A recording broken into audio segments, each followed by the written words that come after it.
It's us. Representations of us.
see for, I know the half to minor, yeah. I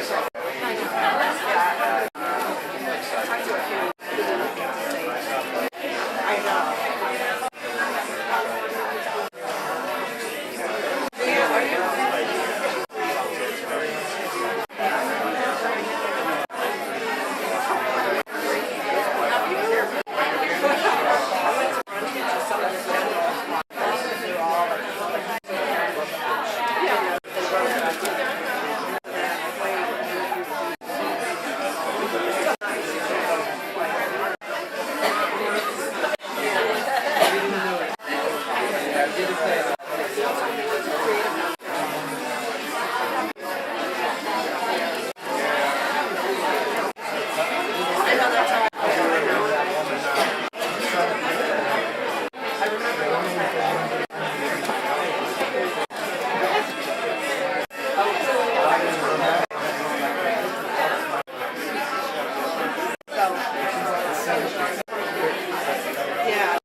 Hi everyone, so I think we're going to get started. Thank you all so much for coming out to Montgomery Jackson this evening for this extremely exciting reading. Just a reminder to silence your cell phones before we kick off this evening. It's an absolute honour and privilege to be hosting Richard Hell and Luke Sant this evening, who are both here to celebrate new books. The uncompromisingly creative living music legend, author and icon Richard Hell is here to read from and talk about his new book, Massive Pissed Love, a brilliantly curated, clear-eyed and fascinating collection of non-fiction, spanning Hell's life from 2001 to 2014. He is also the author of an autobiography, I Dreamed I Was a Very Clean Tramp, which came out in 2013. Hell is here to speak with Luke Sant, who will be talking about his new book, The Other Paris, a long and beautiful essay which could be said to do for Paris what his extraordinary book, Low Life, did for New York. Sant's other books include Evidence, The Factory of Facts, and Kill All Your Darlings. He is the recipient of a Whiting Writers Award, an award in literature from the American Academy of Arts and Letters, and a Grammy, among many others. Both of them are going to read from their work this evening and then talk to each other about each other's work, and then there will be an opportunity for you guys to ask any questions that you have, and they will be signing books at the end. Without further ado, please join me in welcoming our speakers.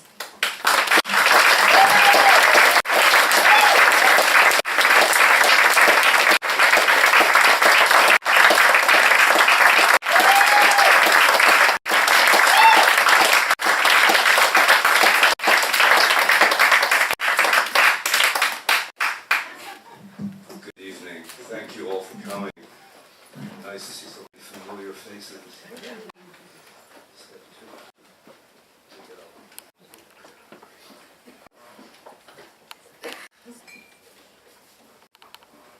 Get some water, for I am parched.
This book is not intended as a polemic, for which it's much too late anyway. It might be something, a cenotaph, or a catacomb, since it contains the skulls of vast numbers of people who lived and died in Paris, but would be unlikely to find a home there nowadays. Instead, I mean it mostly as a reminder of what life was like in cities when they were as vivid and savage and uncontrollable as they were for many centuries, as expressed by Paris, the most sublime of the world's great cities. Life was, of course, not all fun and games. The expression of every sort of behavior inevitably included a great deal that was unpleasant, if not inimical, and even murderous. It was a city composed of myriad small undertakings, momentary decisions, fluctuations of enthusiasm, accommodations to fortune, which accrued and weathered and developed a patina and were built on top of and next to and around in an endless process of layering. Even now, the layout of streets in some parts of town derives from ancient and forgotten circumstances, some course of water, a farmer's field, or half-whimsical decision made in the Middle Ages or even earlier. And over time, this curve and that angle, having no evident logical sense, developed, as it were, personalities. They colored the ideas and habits of those who lived on the street or used it every day, allowed for dark corners in which dark thoughts could be stored, and created off-kilter rhythms that prevented monotony. And then those subtle turns and nudges slowly and invisibly engendered all sorts of things: beauty, curiosity, ambition, skepticism, discontent. Until not so long ago, it was always possible to find a place in the city. There were cheap neighborhoods, and failing that, there were places to roost, to hide away, places left unattended long enough to allow squatting and repurposing. Until not long ago, except in the most extreme circumstances, there existed the option, for those who wanted it badly enough, to thumb one's nose at the directives of fashion and progress and authority, and carve out an eccentric path of one's own. This more so in Paris than anywhere else, because there willful eccentricity was respected, if not necessarily understood.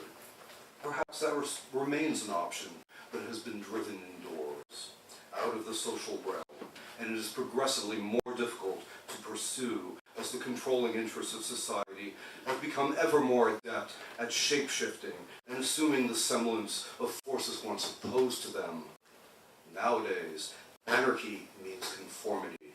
Rebellion means compliance. Revolution is the seasonal rotation of dry goods. And freedom is the exercise of license by the powerful. Perhaps under the circumstances, it's asking too much to continue to believe, or at least hope, that the stubborn and perverse human capacity for disobedience will prevail in the end, the way worms can undermine a wall. But for now, that's all we have.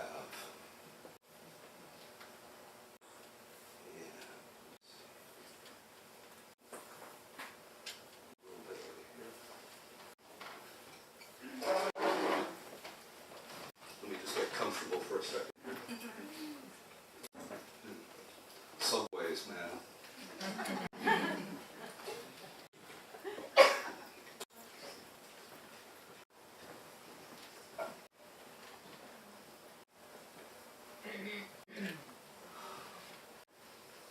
Also the summer humidity. In 1841, Louis-Philippe decreed that a new military wall should be built and engaged Adolphe Thiers to carry out the work. The fortification was to be a belt some 24.5 miles long with 52 gates, which would be closed at night with iron grills.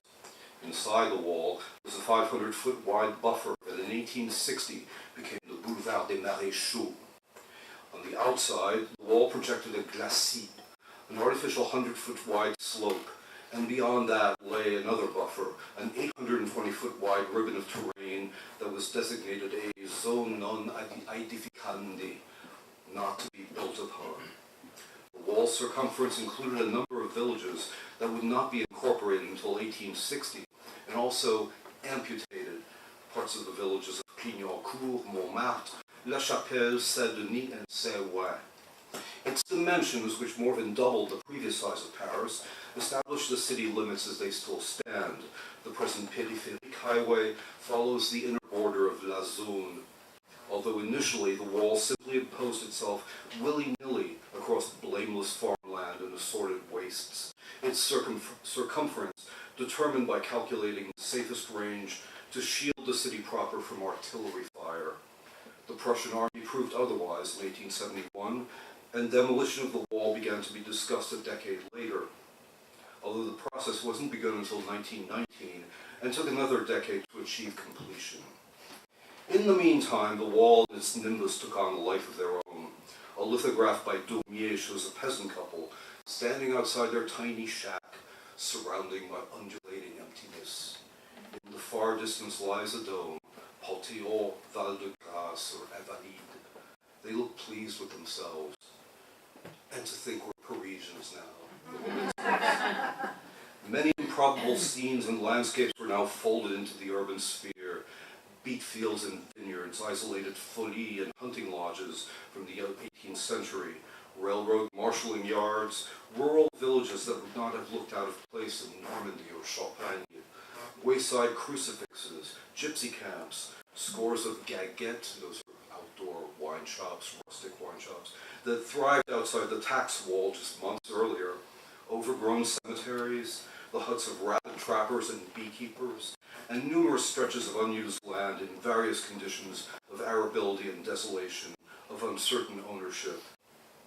Urbanization proceeded at different rates at different points of the compass. At first there were recognizable streets going right up to the wall only in a few places, in Montmartre, in the Batignolles to the north, and around the Puy du Jour in the southwest, for example.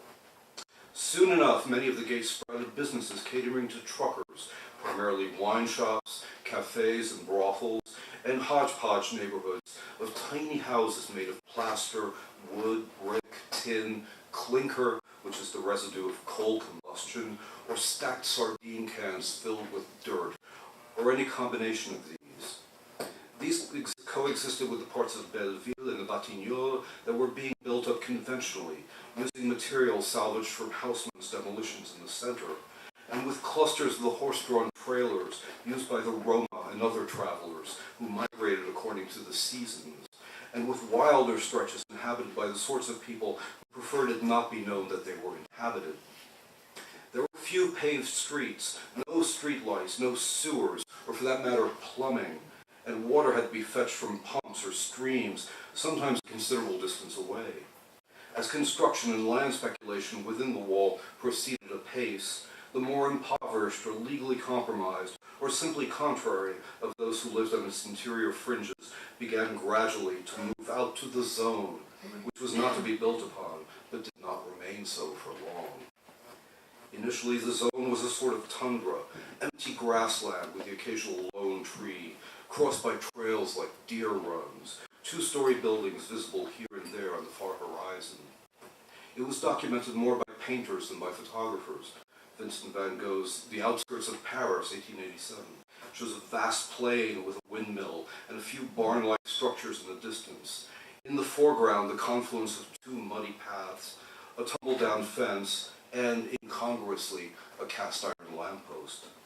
Jean-François Raffaelli made many paintings of the zone as desolate farmland, featuring maybe a spavined horse and a few skinny chickens, tended by an old woman in black, some unpainted hovels in the middle distance, with wash lines strung between them, factory chimneys miles away, the scene perhaps interrupted by a man running past with a loaf of bread under each arm, looking back over his shoulder. When the zone was breached by the important roads down from Italy or Flanders or the sea, there might be newspaper kiosks and perhaps an outdoor urinal plastered with advertising on a tended surface with no neighboring structures. The ragpickers were the first to colonize the space. Ragpickers had been an integral part of city life since its unrecorded dawn, but they'd never had an easy time of it. Besides the financial precariousness of the trade, there were successive waves of persecution by the authorities. In 1635, the sale of old clothes was prohibited in Paris, forcing ragpickers to work clandestinely or outside the walls. In 1701, heavy fines and corporal punishment were imposed on ragpickers found on the streets at night. In 1828, the city began licensing ragpickers, but in 1832 it attempted to institute municipal trash collection, impinging on their trade. In 1835, a new police prefect allowed ragpickers a permanent market within Les Halles, but a few years later the order was rescinded, and by 1860 they were actively being chased from even their traditional corners. The final blow came in 1884 when Eugène Poubelle, prefect of the Seine, decreed that all houses be supplied with lidded containers for refuse, their contents to be collected by municipal authority. Poubelle soon became, and remains, the word for garbage can. 50,000 ragpickers demonstrated, but to no avail. There was a hierarchical caste system among the ragpickers, who might be hereditary members of the professional tribe, or bohemians, or miserable homeless alcoholics who slept under bridges or in abandoned houses and drank casse-poitrine, chest-breaker, or tourvoyou, gut twister. The highest rank of them, called placiers, drove horse carts and were often allowed to skim the trash in houses before it was put out on the street. They generally earned about 10 times as much as the ordinary pickers, who collected not only rags and paper but also dead animals. The rags and paper were used for making paper and cardboard. Bones went to the manufacture of charcoal and blacking. Broken glass was remelted. Animal hides were tanned and the hair bought by wig makers. The placiers, however, might find valuable discards which they would bring directly to market, either at the biennial fairs, the ham fair at Place de la République, or the scrap iron fair at the Bastille, or else at the street market on Place d'Aligre, or the ancient Marché des Patriarches on Rue Mouffetard, which according to legend was sanctioned by the church after beggars saved the life of the Bishop of Paris around 1350, in return being given the right to sell, quote, untraceable goods and objects. Although these markets endured for another century, and those on Place d'Aligre in some fashion still endures, around 1860, ragpickers began moving out to the zone, where they were generally free from police harassment and enjoyed unlimited space to spread their wares. At first, the pickers set down their bundles directly off the path through the Plaine de Malassis, where strollers could come by and bargain. Professionals began organizing markets in the 1880s, charging rent to newcomers who built shacks from available litter such as old wagons. Saint-Ouen, bordering on the zone to the north, had been renowned for its delicate white wine, which could not be exported, so that it became a resort of wine shops and gaguettes. But after phylloxera, which is plant lice, destroyed the vines in 1900, the space was entirely given over to what was just then beginning to be called the flea market. Soon it grew so large that it merged with the neighboring market at Clignancourt, while others opened at Les Lilas and Caprechemel in La Villette in the northeast, Montreuil in the east, Bicêtre in the southeast, and Vanves in the south. Of these, Montreuil, Vanves, and Saint-Ouen Clignancourt still exist, the latter grown enormous. Over time, the bourgeoisie came in search of antiques. Painters such as the young Picasso bought old canvases they could scrape clean and reuse. Apollinaire and later the Surrealists sought peculiar and poetic objects. Revivals of bygone styles were initiated through flea market finds. Meanwhile, the zone was still, as in Aristide Bruant's song À Saint-Ouen, 1908, a field where the harvest was of broken bottles and shards of china. The titular heroine of Edmond and Jules de Goncourt's 1865 novel Germiny La Certeux takes a trip outside the walls along little grey travelled paths through grass frizzled and yellowed across the railroad bridge, where she shivers at the evil ragpickers' encampment and the stonemasons' quarter below Clignancourt, where the houses are built of stolen construction materials, quote, sweating the horrors they contain. She feels they hold all the crimes of the night. But she's able to relax on the mound of the fortifications themselves, since there are children and a brass ring game and cafes and wine shops and fry joints and a shooting gallery and flags.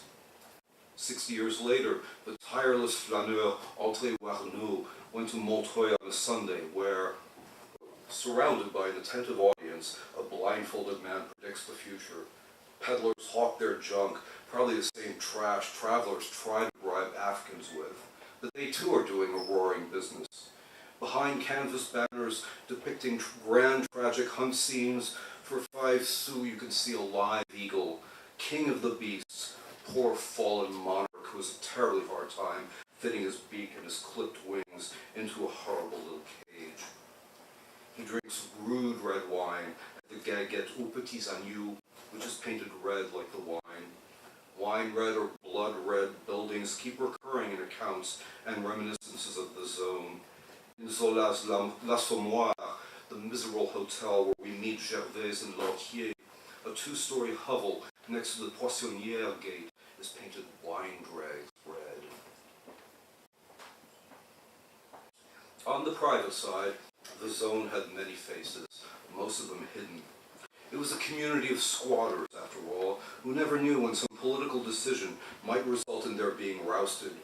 And then there were those who preferred to remain anonymous anyway, because of bank robberies, or incendiary leaflets, or incendiary devices, or religious or sexual persuasion, or embezzlement, or morals charges, or skin disease. You had to know your way around. Blaise Saudrard took Fernand Léger to a gypsy camp in 1924. I took a path that zigzagged between the tarps, the farmyards, the hen houses, the little gardens, the vacant lots of the zonier, with enclosed in walls topped with broken baubles, delimited with barbed wire fences and old railroad crossing gates, filled with furious dogs with nail-studded collars, their chains running along a strung wire that allowed them to go crazy from one end of their bare hutch to the other, leaping, barking, drooling with rage among the empty, dented, crumbling tin cans, the stoved-in barrels, the jagged bits of sheet metal, the bed springs poking up from the slag, broken china and pottery, split soup cans, piles of obsolete household appliances, cannibalized vehicles, disemboweled trash bags, all surrounded by spruces, by scant tufts of lilacs, or else dominated like a Golgotha by the skeleton of a tree, a stunted elder, a tortured acacia, a diseased runt of a linden tree, the stump of its branch capped by a chamber pot, its pollarded top crowned by an old tire. All sorts of people hunkered down in the zone, which could resemble the streets of the old cité spread flat across a gnarled ring of dead ground, and forecast the bidonville and favelas and refugee camps of a later era. By the time it was fully incorporated into the Parisian imaginary around 1900, however, the zone evoked in potboilers and the popular press had a radius that extended back into the city itself, annexing big chunks of Belleville and Montmartre, and the nebulous neighborhoods to the far south. It became a catch-all slum where everything sensational and sleazy and prurient could be relegated. The zone was frequently cited as the home of the criminals who were called Apaches at the beginning of the 20th century, and is nostalgically evoked in Jacques Becker's 1952 film Casque d'Or, the romantic apotheosis of fin de siècle criminality. Although there were Apaches all over the city, and the actual story behind the movie occurred in Belleville, or near Les Halles, and in the around the Bastille, and in the southern suburb of Alfortville. The mature prostitutes photographed by Eugène Atget in the 1920s, standing in front of their doorways, are often described as denizens of the zone, although they lived and worked in Fort Maujol, a flesh market on a street that no longer exists, southwest of the Butte Chaumont, a considerable distance from the wall. But the zone, besides the shadowy menace implicit in its very name, was indisputably a convenient place for people to go to ground when they were wanted by the cops, and the fortifications, with their elevation and unobstructed views, presented an ideal neutral spot for knife fights. All this is exploited with myth-making verve in Francis Carco's 1919 novel L'Équipe, subtitled Roman des Fortifs. This story, nearly generic now, was less so a century ago. A gang leader is released from prison only to find that his gang has been taken over by a rival. A protracted struggle between the two men ensues. The geography is as stunted as it would have been in the minds of the characters' prototypes. The world is confined to Belleville, the fortifications, the zone, and a few miles of outlying suburbs. The men in the street are fugitive personalities whose eyes lit up and went out rapidly. In that sector where the plaster shanties, isolated among vacant lots, gave an oblique appearance to everything, they added to that impression. The green shutters, a washed out green, alternated with little shacks of a sickly yellow, their walls carved up with graffiti, and with the shuttered fronts of unfinished new houses. And when night fell, the collection of things incomplete or already dead gave off a feeling of emptiness and weighty unease. The flat roofs of banal houses cut a silhouette against the sky that was only occasionally relieved by small chimneys that looked like still smoking cigarette butts someone had glued there. Even Carco's unsentimental camera eye could not dislodge the romance of the fortifications. After the wall was demolished in the 1920s, its shadow haunted the city for decades, until the construction of the périphérique between 1958 and 1973. Its site, according to Jean-Paul Kléber, was a filthy ribbon of grass and piles of dirt, but where there remains under the big sky a restful view of loamy hillocks where laughing, grimy kids play all week long, and with small trampled footpaths like those worn down by animals headed to the watering hole. Its fame endured in memoirs and old postcards, and in Georges Lacorbe's 1928 documentary La Zone, in which you can see Toulouse-Lautrec's favorite model, La Goulue, a denizen of the place in her old age, along with a variety of other characters, among them a formidable woman called Mère aux Chiens, mother of dogs. Its final monument, though, was Fréhel's 1938 song, La Chanson des Fortifs, the deep-dish sentimentality of which is balanced by the resolute strength of her delivery. All the childhood heroes of the zone have been translated to other existences. Petit Louis, the strong man, now owns a garage. Julot is being measured for an endowed chair, and Nini married somebody and acquired a chateau. The old embankment is now covered by 6-story apartment houses with elevators and central heating. Gone are the fortifications and the little saloons by the gates. Goodbye to the scenery of all the songs, the pretty songs of long ago. Thank you.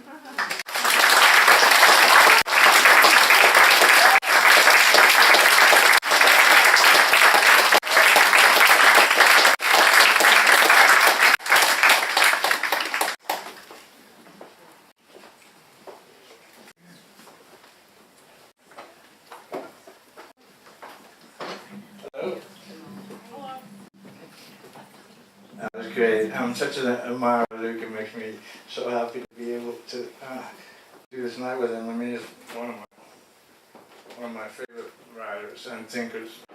And the new book is a masterpiece.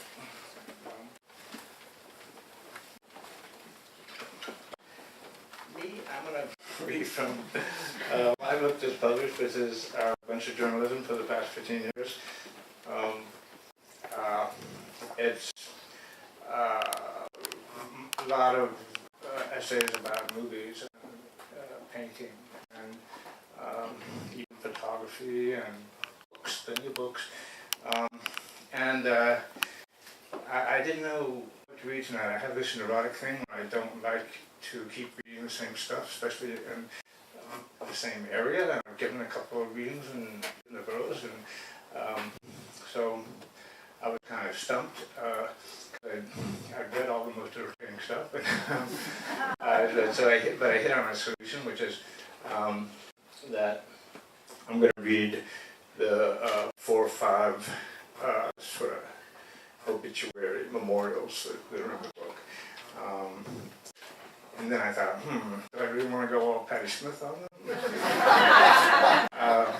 But I think it works. We're talking about the past. I mean, that's what the sort of kind of theme here. So yeah, a couple of them are just kind of throwaways, stupidities about people I hardly knew, but it's been some time with and saw a lot of. But isn't technically an obituary, but it amounts to one. It's a review of Lester Bangs' posthumous book. It talks a lot about Lester, so I'm going to start with that one. It was published in The Voice when that book came out called Mainline's Blood Feasts and Bad Taste, Lester Bangs reader. It's gotten to be where just the name does it. Lester Bangs. It makes me happy. It's like raindrops on roses and whiskers on kittens. Of course, even apart from the guy it signified, its perfection of pure form is stunning. But the person who came with it was even better. I think of his innocence and goodwill first, and his compulsion to talk about whatever was going on, and to figure out what mattered, starting from music. And it makes me sorry I can't call him up. It's strange. I didn't even like being around him that much when he was alive. Just 5 or 6 years ago, when his biographer was asking for stories about him, I told him that when I knew Lester, I didn't take him very seriously or pay very much attention to him. That though doubtless my distaste was partly that of the junkie for the lush, I mostly thought he was a buffoon. Lester was this big, swaying, cross-eyed, reeking drooler, smiling and smiling through his crummy, stained mustache, trying to corner me with incessant babble, somewhere in the dark at CBGB's, 1976 or so. He was sweet, like a big, clumsy puppy, but he was always drunk, and the sincerity level was pretty near intolerable. Now I miss him. Of course, it's easier to like a good-hearted, hard-working dead person, the extremely edited Lester, than the obliviously intrusive, physically present one. But Lester has made way more friends than most since he died. Posthumously, he's become the non-charismatic Elvis of rock writers. Obscene provocateur and polite mama's boy, vulnerable and egotistic, trashily prolific and artistically transcendent, anti-drug and full-time addict who died young that way. But most of all, forgiven everything and adored by his fans, while being the most popular model for those who would essay his trade. Well, maybe that's a little strange. Probably Jack Kerouac would be a better comparison, if not as much fun. Because Kerouac actually did influence Bangs a lot, and the appeal of Lester shares a lot with Kerouac's, that innocence and goodwill and drive to describe and be true to what matters in life. People like a writer's writing because they like the writer's company. Writing is intimate, and finally what draws you to an author's work is the shape of the mind and quality of feeling you find there. And Lester, like Kerouac, reads like a real good friend to a lot of people. I have to interrupt and confess how I'm struggling to resist taking revenge on rock critics. I was a musician, and I've thought a few times of rating the critics the way they do the artists. But I'm really going to try to restrain myself. How petty would that be if I were to go after them? Not only have they generally been good to me, but my life is more fun than theirs. I must try to be large. I don't want to be a jerk. I'll just say that I believe Lester deserves his supreme popularity. Parentheses, he was the critic who liked me more than any of the others did.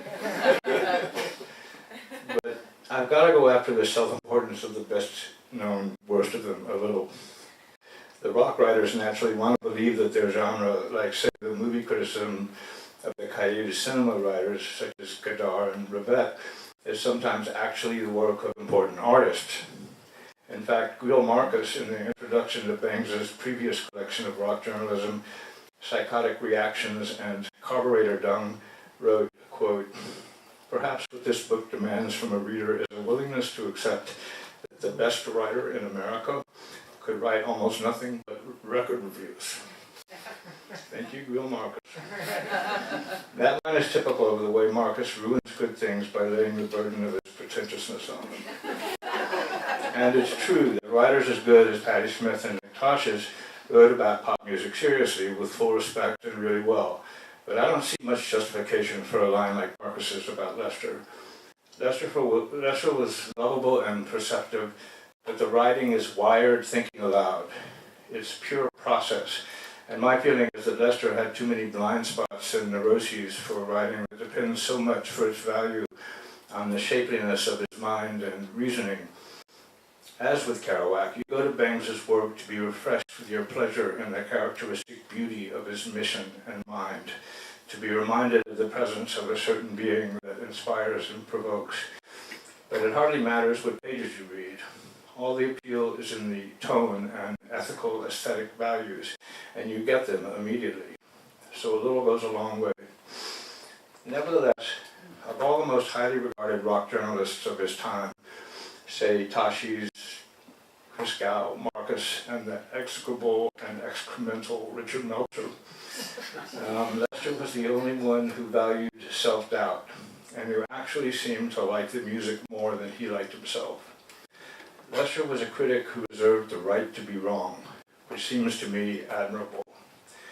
Like many rock writers, Lester took extreme stances, but unlike the other most flamboyantly contrary of them, he didn't paint himself into a minuscule corner of supportive music, and he didn't go sour with cynicism and resentment. Or maybe he did a little towards the end, which was 1982 for Lester, when punk seemed to end up genuinely, fatally hopeless. Lester was large, and he was interested in doing what was right, which sometimes entailed willfully offending those whose values he opposed, not merely being right in his taste and musical standards. He wanted to learn. What's appealing about him is the same thing that he valued in the music he wrote about, the life in it, engagement with and responsiveness to the world. To put a positive spin on the spew and rant factor, he didn't care about beauty except as flow. He wanted everything included. He was confrontational, but it came from goodwill, from his belief that feelings, sensitivity to what's going on, are what matter. And if you're going to really notice things, really perceive, there's going to be a lot of sadness and horror and filth as well. So to some extent, they're a necessary part of the beauty. Basically, Lester always wanted people to care more. That could be really tedious, but when the examples of things due more loving regard are such as White Light, White Heat, and Raw Power, and Pangea, it gets interesting. If you like Lester, you'll like this new book. It's a lot like Psychotic Reactions, but it has more Miles Davis and Rolling Stones than the Lou Reed and Iggy of that first collection, along with some big chunks of autobiographical writing.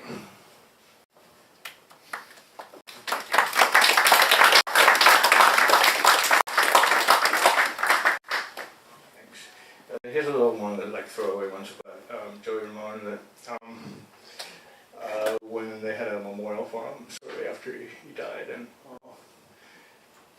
I was invited to say something about him, and I wrote. He was so shy and strange. I remembered him best looking across the room at something and whispering in my ear, "It's really sick, you know."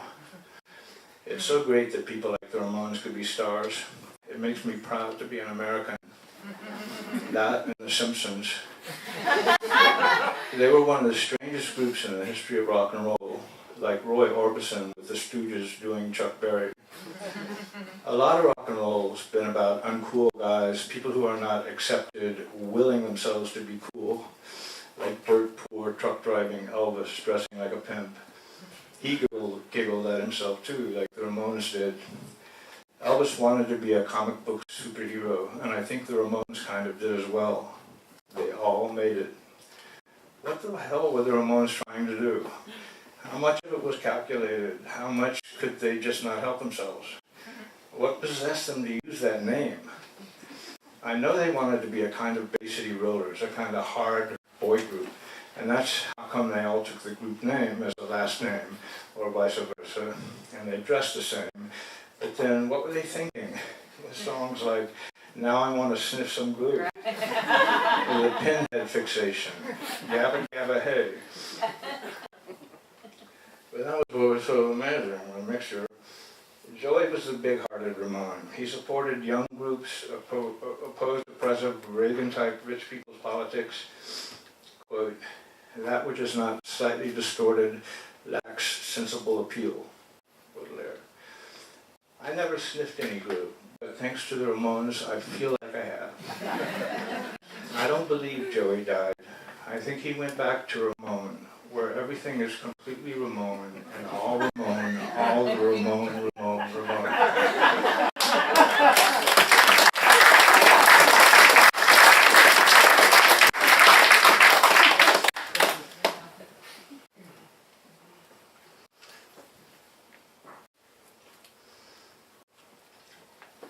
This one's about Jim Carroll.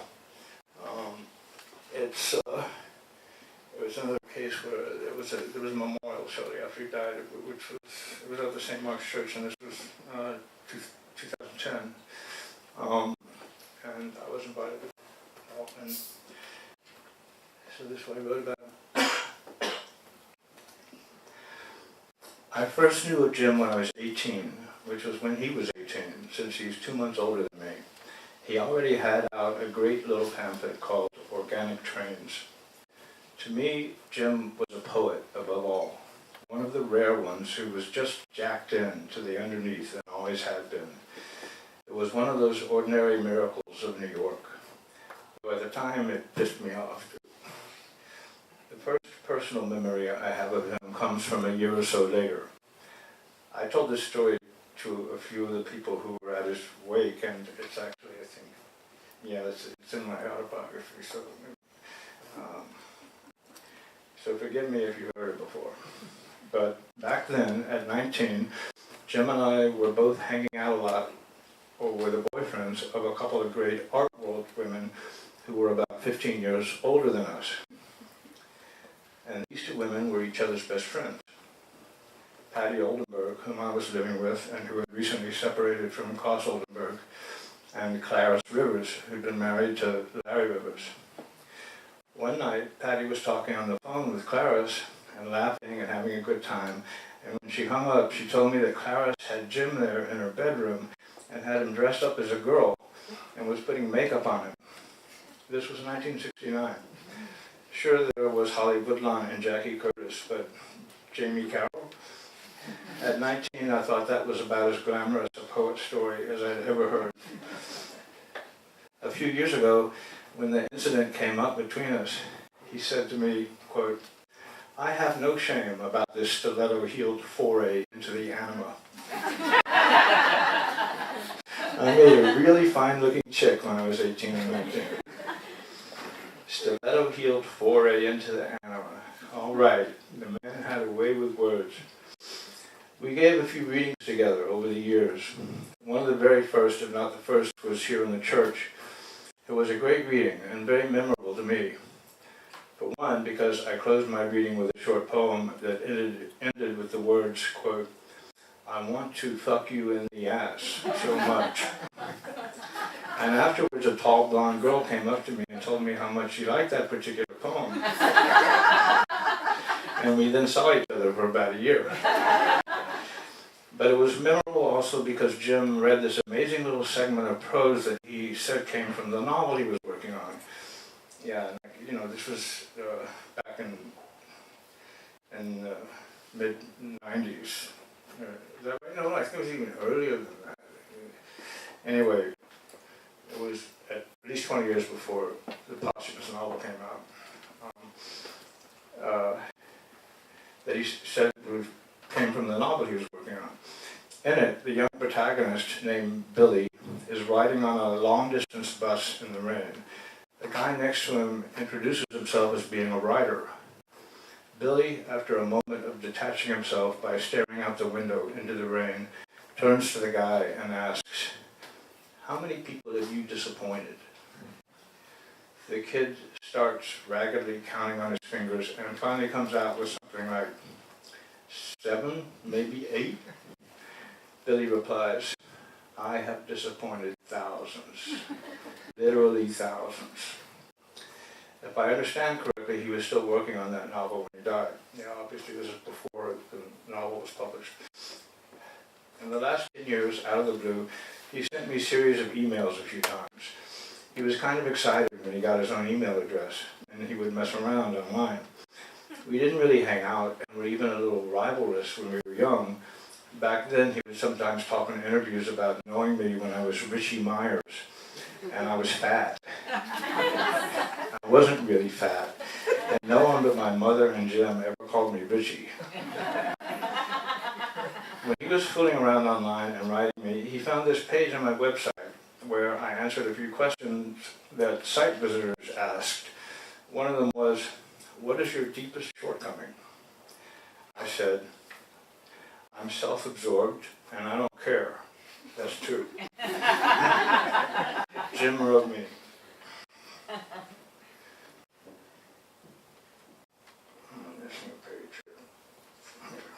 Jim wrote me, the character in my book is self-absorbed too, but I think I'm even more self-absorbed than you.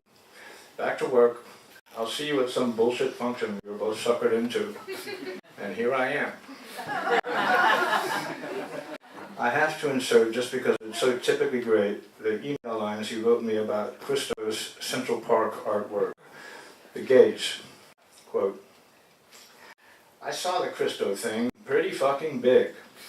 I read that they have many cop surveillance cameras monitoring the thing, but with an industrial box cutter, how long would it take to slash a couple of those saffron things and toss them into the back of a pickup? They are made of some pretty tough polymer fabric, however. I have studied them for tensile strength. I need some new window shades." And that same flurry of emails in 2005, he began one of his messages with this little versified shred. "It is good to have made contact with hell. If I establish intermittent correspondence with hell, perhaps I will build some homeopathic immunity by the time I get there." That is pretty funny, and I was secretly really flattered to be in even such a tossed off and ambivalent work of his. I want to read a short poem in tribute to him that's actually by Rimbaud. It's an early poem by Rimbaud, written when he was 16 or 17. The odd translation is by me, forgive me, Luke. But it's a lovely poem, and it's a sonnet, and it rhymes. I mean, I actually made it rhyme. Evening Prayer is called. "I, an angel at toilette, sit, forever with beer, and smoking tobacco, and drinking my beers, my head full of shit, dreams, and I'm wacko.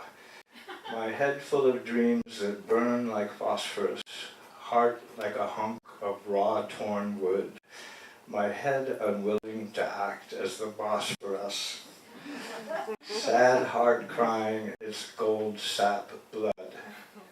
And once I've carefully swallowed the dreams, I turn from the beer and leave the room to meadows outside, where the burning deems me lord, and I sweetly piss in the womb of the dark skies, high in glorious streams that bless and gratify every bloom."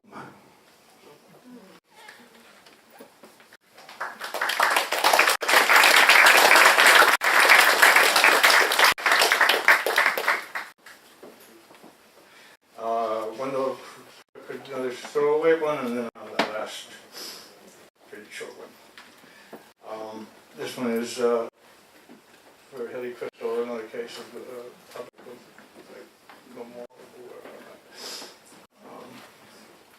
I contributed. It's funny, I realize that when I think of CBGBs, I think of bikers and winos and hillbillies, not kids blasting guitars and yelling their heads off. That's how strong first impressions are, and how far back I go. But really, it feels like the craze to music is temporary. At the time the club was still open. That Hilly has just been hospitable, and so the bands have dropped in. The bands that dropped in have never left. Then again, I've always thought of the music the place is famous for as white urban folk music. And that is the equivalent for its time and place of country bluegrass blues. Hilly seems to me as if I knew him when I was a little kid, like in Kentucky, He was there when we were growing up, and he was watching and helping. I'm glad it was Hilly who was there with that club. Nobody was as decent and also as professional as he was. CBGB's always had the best sound system. I'll always be grateful to him. Thanks, Hilly.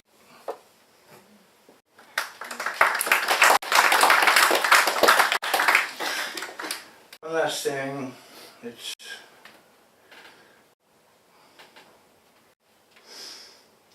a obituary that I did when New York Magazine called me when my friend, the guy who played guitar with me for my whole life and career, Robert Quine, died, which was 2004. Yeah. Rock and Roll Cognoscenti and Robert Quine's friends were angry and torn up last week to hear that on Saturday, June 5th, his body had been discovered in his loft on Grand Street as suicide. Quine never injected drugs, but this was an injection, and one containing way too many bags of heroin to have been accidental. Eventually, they found a note. By his own avowal, he'd survived a similar try this past winter.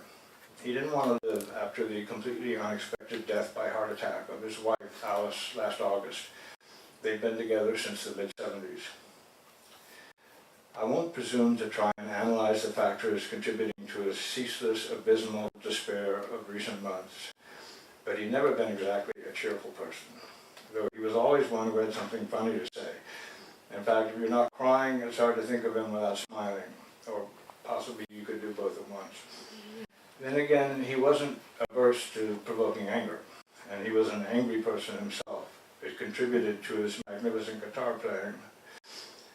Like Miles Davis and Lou Reed, probably the two instrumentalists he most admired, Quine brought new ways of playing to improvised music.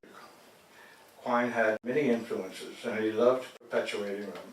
All of his friends have compilation tapes made for them from his gigantic record collection. But anyone who cares can recognize one of his solos immediately, and even those who don't care are likely to perk up when exposed to what he'd ring from a guitar for the 20 or 30 seconds of one of his perfectly structured but outrageously wild expositions in the middle of a song by Reed or me, or Tom Waits, Lloyd Cole, Matthew Sweet, John Zorn. His command of technique came from endless hours of studying the records that moved him. But it was the combination of rage and delicacy and the pure monstrosity of invention that set him apart. Quine grew up in a fairly privileged family in Akron, Ohio. His father owned a car parts factory. His uncle was the Harvard philosopher W.V.O. Quine. Bob himself had passed the bar in Missouri, though he never practiced law. He also attended the Berklee School of Music. Part of his legend was the way that, though a member of one of the first punk bands, the Voidoids, in 1976, he was already 33 when the band began, and he dressed like an office clerk in jeans, innocuous sport coat, and open-collared button-down shirt. Underneath, though, was the connoisseur of moronic rapture, who thrived on such material as the Blue Echoes' cool guitar, Ronnie Speaks and the L-Rods doing What Is Your Technique, Al Sweat's I Hate Myself, Jimmy Copeland's Satellite Rock, and Floyd Mack's I Like to Go. He was still playing guitar for hours every day alone up to the end.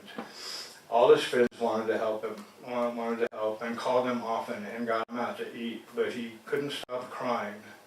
He would tell you how he'd gotten the crying down to 2 hours a day from 4. This was like a year after his wife had died. He was still almost always funny, though. Ivan Julian, who played with him in the Voidoids, told me about a wisecrack Quine made when they recently went out to eat. When the check came, Ivan reached for it, but Bob snatched it away, snarling, "No, I got it. It's my way of saying goodbye."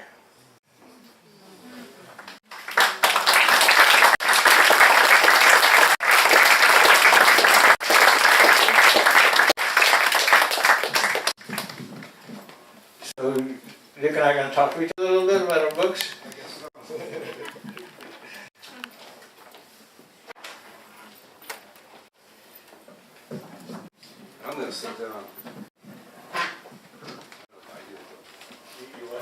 folky, so I get to sit there.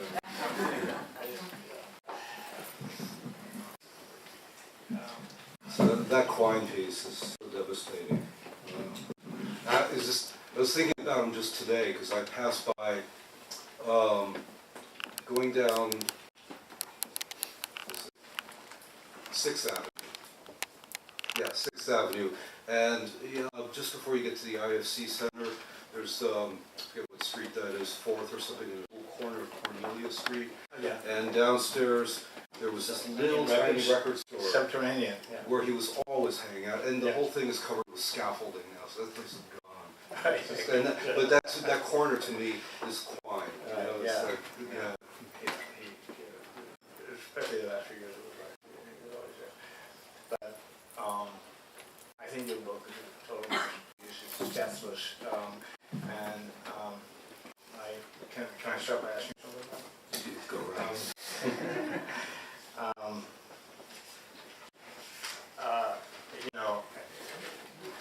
It's really easy for me just to talk about your book, but I'm going to try to restrain myself and actually ask a question.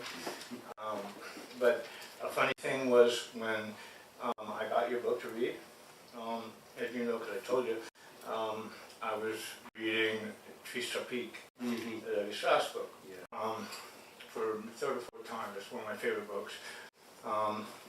But it has been a good 15 or 20 years since I last read it, and I didn't remember at all. I didn't have any recollection of the sort of preoccupation with cities that he has in that book. I just didn't connect that. The book is so wide-ranging, but to my mind, like Levi Strauss is the ultimate authority. Like anything he says goes, as far as I'm concerned. I accept it, and want to learn more. And there was this little passage that, since I'd always started reading your book, really struck me. It's going to bring up a couple of questions I read. So this is something that Levi Strauss wrote in Tris Tropiques.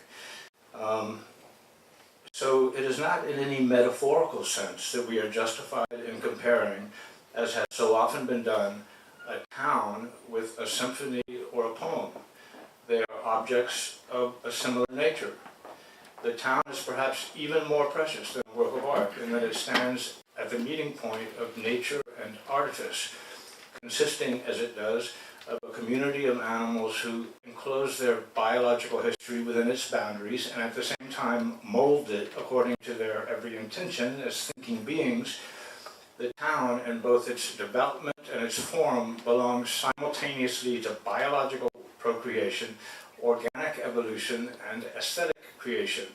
It is at one and the same time an object of nature and a subject of culture, an individual and a group, reality and dream, the supremely human achievement. So that's what he says about cities.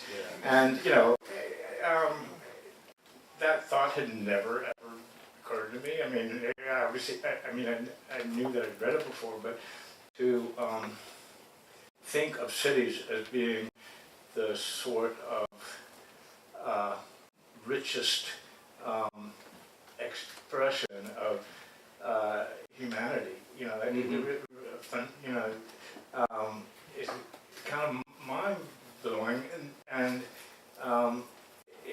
but you're obviously preoccupied with the significance of cities. Do you feel that same way? Is that something you had actually, a concept that in your mind of this like hierarchy and then the cities were Yeah, I mean, it hadn't occurred to me to phrase it that way. And I did read Levi Strauss years and years ago, and I was probably way too young to understand him. But yeah, the idea of the city as the work of 100 million hands, and actually that goes near to where the trouble I have with cities the way they're going now, because a city like Paris and even New York in various of its earlier incarnations, there's still evidence to this now that they're made up of just a million little, 10 million, 100 million little things. You know, the building is put up. The building is put up in the 17th century without architects. It's barely holding steady, but somehow it survives. And next to it is another building. It's built 200 years later. You know, this kind of thing. And the street gets cut through, just because there's a well at the end. You know, this kind of thing. These little decisions that build up and up and up. You know, kind of like, they're like the growth of some biological phenomena. They're like the way a tree grows or something like that, only with so much more input for so many more creatures. And so when you try to impose on this, you know, starchitecture, urban planning, this kind of, it's an insult to the very idea of a city, you know, really. I mean, you might argue that there's, you know, with the kind of population we have now, there's not much choice, but, you know, still, I mean, you know, when you lose that, that ad hocism of the tiny decision, you lose something really formidable about humans, I think. Yeah, you know, I'd always just, you know, being, I don't know, sort of reflexively anti-sentimental and anti-nostalgia, you know, had resisted people's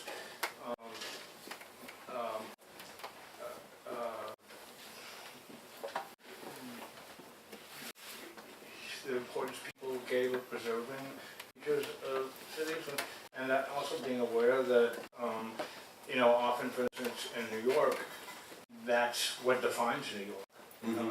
And I mean, when the Surrealists came here in the 20s and 30s, that's what they celebrated, that's what they loved about it. It was like Europe was a museum. New York was constantly new, and I'm learning. I mean, you know,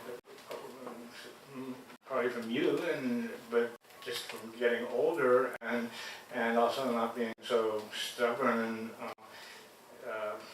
and that, I mean, really when you come down to it, we're made out of time, and you have to fully be whole, you have to try to keep in your consciousness everything from the past. I mean, that's, to me, I mean, that seems to me like a main subject of your book. It's not just about a city, it's about time. Yeah, yeah. It's about realizing that it's a continuum, and you know, only looking for in one direction is suicidal, really. I mean, but I mean, you know, okay, preservation sometimes bugs me because sometimes it's a kind of fetishism. It's just, you know, I mean, well, there's a kind of preservation that goes on in Paris, the facadisme, where you keep the facade that was made in the 17th or 18th century or earlier, and behind it is modern, you know, modern structure built to today's specifications and today's bathroom needs, you know. I mean, I would have no trouble with a constant renewal, you know, that thing that the Surrealists like so much. If it were a matter of scale, if it were like people, you know, deciding that they're going to build this 3-story house over here, and they're going to run, you know, I don't know, they're going to be selling cowhides downstairs and live upstairs, and upstairs from that they're going to install the Mad Composer with his piano. I don't know, you know, this kind of like tiny, small changes instead of massive corporate changes that just kind of impose a regime. Yeah, and then there's like a grid of, you know, and it's all about submitting to the authority of the people who have commandeered the power because of, you know, basically out of wealth. And it's built to make you think that, you know, there's only the present and this misty future exist, and there only, you know, free market capitalism is a valid way of thinking. Whereas if you have these older buildings around, they stand as a constant reminder. They're like a form of literature. They remind you that, you know, humans haven't always lived this way. There have been a lot of ways of living, a lot of purposes for living that aren't just, you know, making money. Well, yeah, I mean, a lot of your book is really about how the poor live. Yeah. Because basically the changes we're talking about taking place is displacing the poor. It's about displacing the poor. And it brings up another kind of subject about it, which is that your book is pretty bloody. There's a lot of, you know, it's a lot of crime and punishment. Yeah. The guillotine played a big role, and revolution. I mean, it was pretty wild how in the 19th century there were basically 5 uprisings. Oh, more than that. Yeah, There were, like I mean, countless in the uprisings 1830s, in there Paris, was like one every year. Yeah. Right. And so you think, well, on one hand, you know, is that what we want to maintain? And ultimately, I think you're right, that basically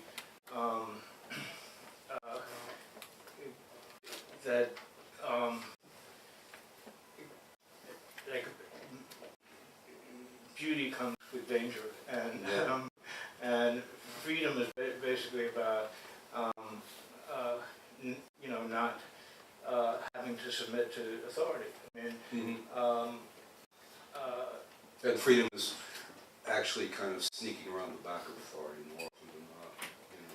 I mean, because I think we both lived through the 70s in New York, which is a lot more similar to the way, the kind of ways of life you described in, you know, the 18th, 19th century in Paris than now. And it's true, it was violent. But It was kind of the weather, you know, but I mean... But it was a acceptable trade-off. You know? Sure, yeah. I mean, well, you know, unfortunately, I don't know, were you ever mugged? I mean... I wasn't really mugged, no. I mean, I was lucky, but I kind of learned how to, I used to go up a good antenna,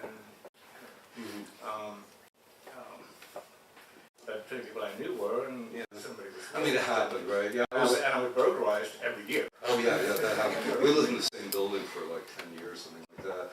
And we got burglarized, probably you too, right? By the people upstairs. Right, yeah. I remember one time, I didn't actually know you when we lived That's right, together, but yeah, we did back in Yeah. the 70s for a couple of years, whatever. How long were you there? I was there over 10 years. Oh, really? Oh yeah. I'm still there. 79 to 90. But yeah, there was this family that was the sort of criminal element. And actually that kid once, who was the most the miscreant, he actually had the balls one time to be fleeing from pursuers that he just burnt somehow. He either robbed them or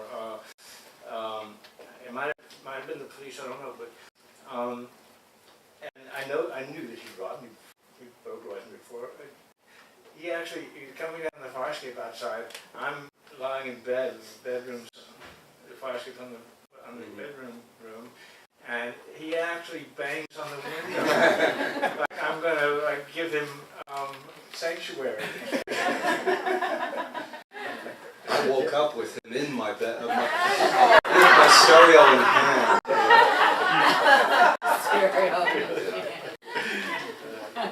Yeah, so anyway, I mean, the fact is, you know, crime happened, you know, fortunately, like, you know, you weren't knifed. I mean, I didn't really know anybody who was knifed.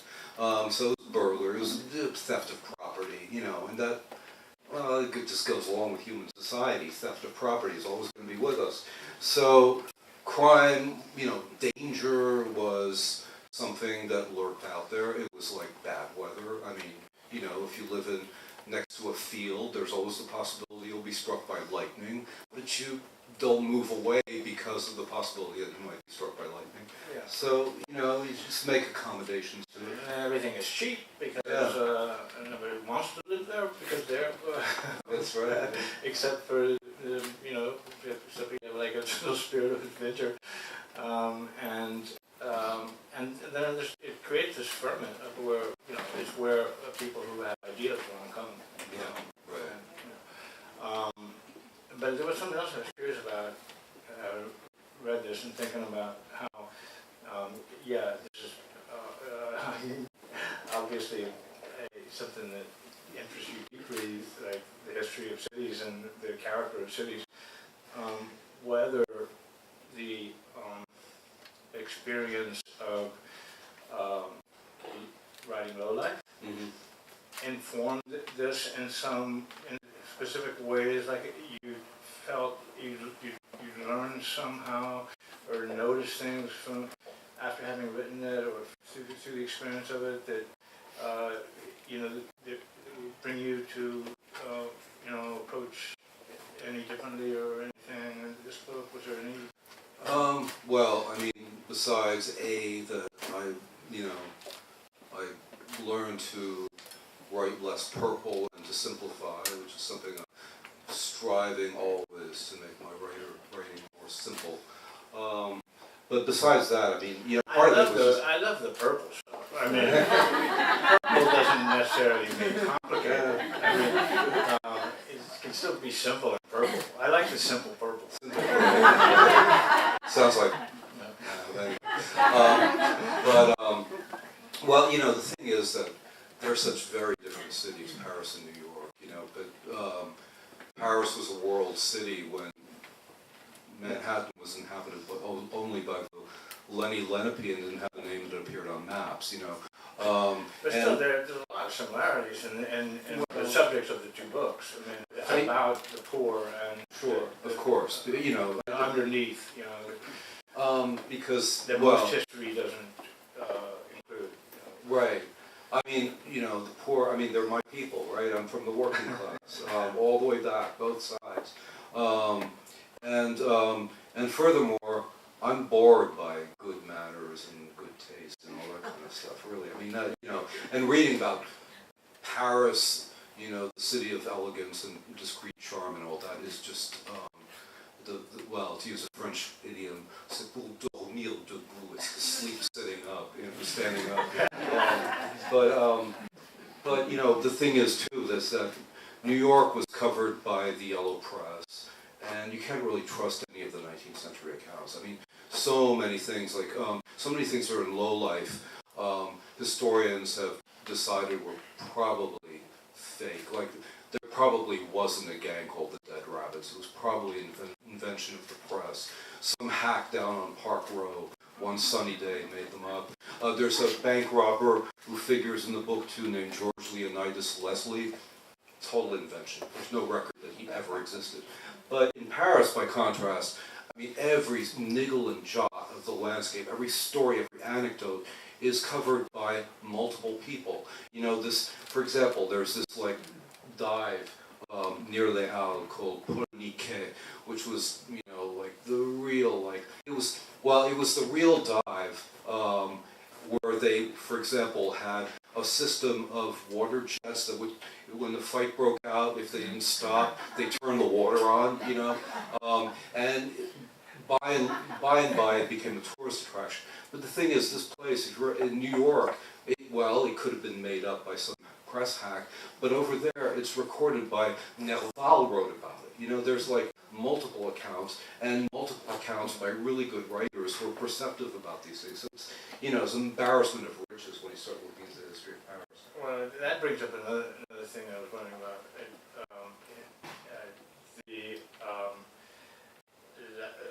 The scrupulosity and depth of your research. I mean, and then thinking about that, I was trying to remember this one thing that I seen you talk about, that I couldn't remember exactly what it was. And maybe you won't even remember what I'm talking about, but some place where you said a line about, it sounded like you were kind of chiding yourself about how you lived, that, you know, that you substituted research for, I don't know what, taking a bath or whatever. Do you know what I'm talking about? There was something about where at one point that you were wondering about the health of how big a role research played in your whole life. Yeah, I mean, what you mean, like, That's just an aside. You don't know what I'm talking about. I'm not really sure, but I can imagine sort of various contexts. Although I do pride myself on my personal hygiene, but you know, I mean, the thing, research is addictive. I mean, especially this. I mean, look, I mean, if it weren't for, you know, the wolf knocking on the door, it's the wolves these days, they knock. You know. I might have been researching this book for another 30 years. I mean, there's no end to it. I scraped the surface. It seems like this is like, you know, I did do a lot of research. I did, no question about it. But there's so much more, and there always will be so much more. I love research too. I mean, I love doing it, and I am really a little unhealthily determined to have anything I say be verifiable. You know, that I don't. I want to go to primary sources and confirm everything. That's and right. I don't want to put anything in quotation marks that wasn't actually said. I don't want to, but you know, I mean, you realize eventually that every sentence almost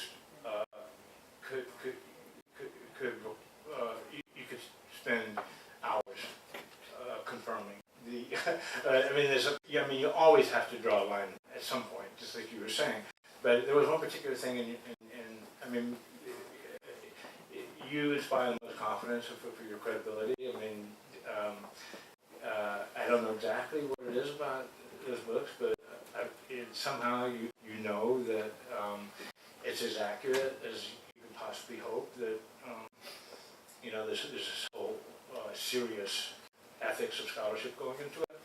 But there was a piece of information that was in my book and in your book, and they conflict. And I'm absolutely sure you got it right, because it was one of those cases where I just, you know, it wasn't like significant enough that I was really going to go learn French. What is it? Yeah, right, but it was where you described Nerval as being found hanging from the grill of a cabinet maker's stall. Right. Whereas the way it's always presented it is that he was hanging from a lamppost. And I've seen that so often that I just went with it. I didn't Well, you know like, why? I know exactly how do you- why that mistake how do is you made. do that? Because the street was called Rue de la Vieille Lanterne, Street of the Old Lantern. And I'm pretty sure that's how, because there's multiple accounts of this, and including by like eyewitnesses. Yeah, he was hanging from the grill of a cabinet maker's stall, wearing, it was January, it was bitter cold. He was not wearing a coat, he was wearing 2 vests, a shirt, and he had a tetragrammaton written in ink on the left side of his chest. He was, yeah, he's somebody you would have liked to know. And he really did walk a lobster. He had rescued a pet lobster from fishmongers. I don't know how long. Thibault was the name of the lobster. I don't know how long it lived. Is there somebody that you would check out as being in any way like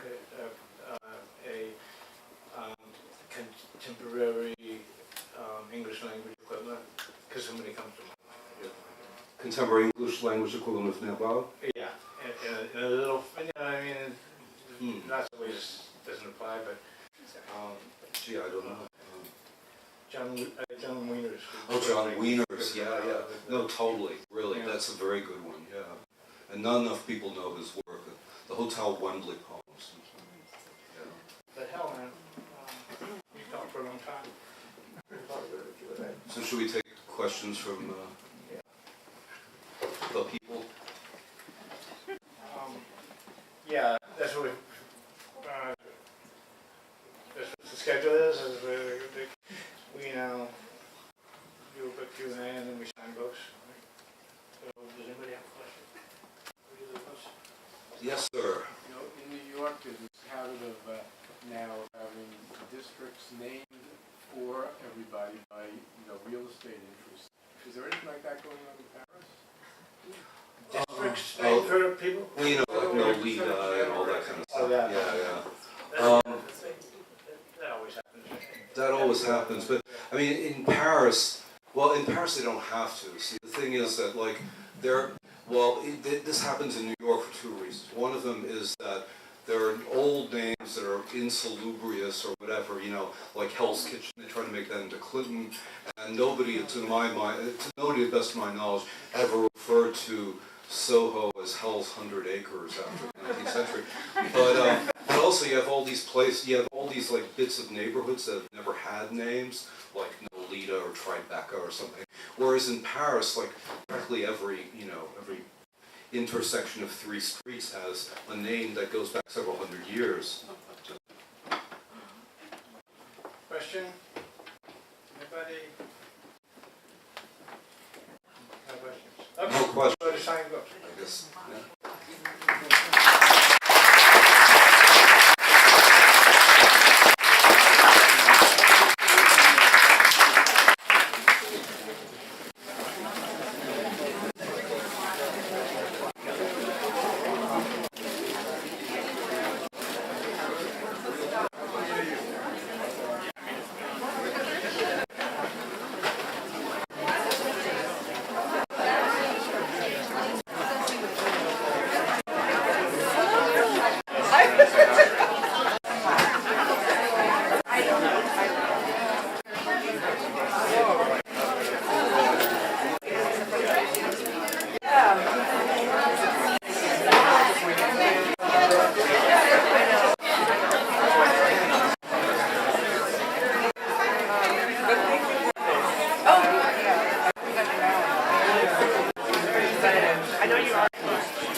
I think I'm gonna get the new app.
Maybe I'll see you in ELL Friday. Get tickets for ELL?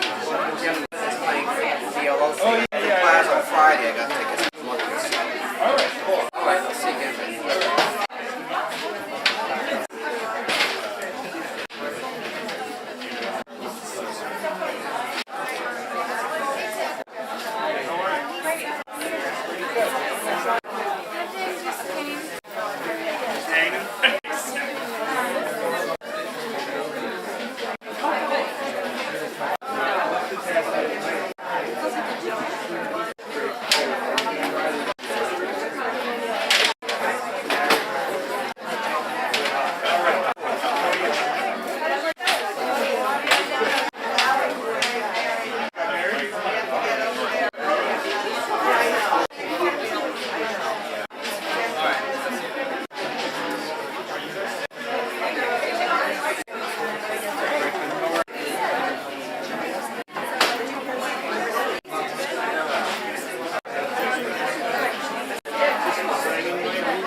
What we need are more huge and unreadable books about Buffalo.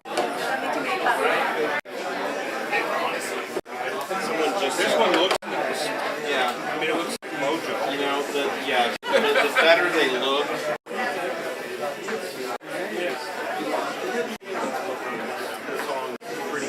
No, it's good. He has. It's annoying because he has access. With other gentlemen, like, and I had dinner with him tomorrow. But that was before I read a lot of the.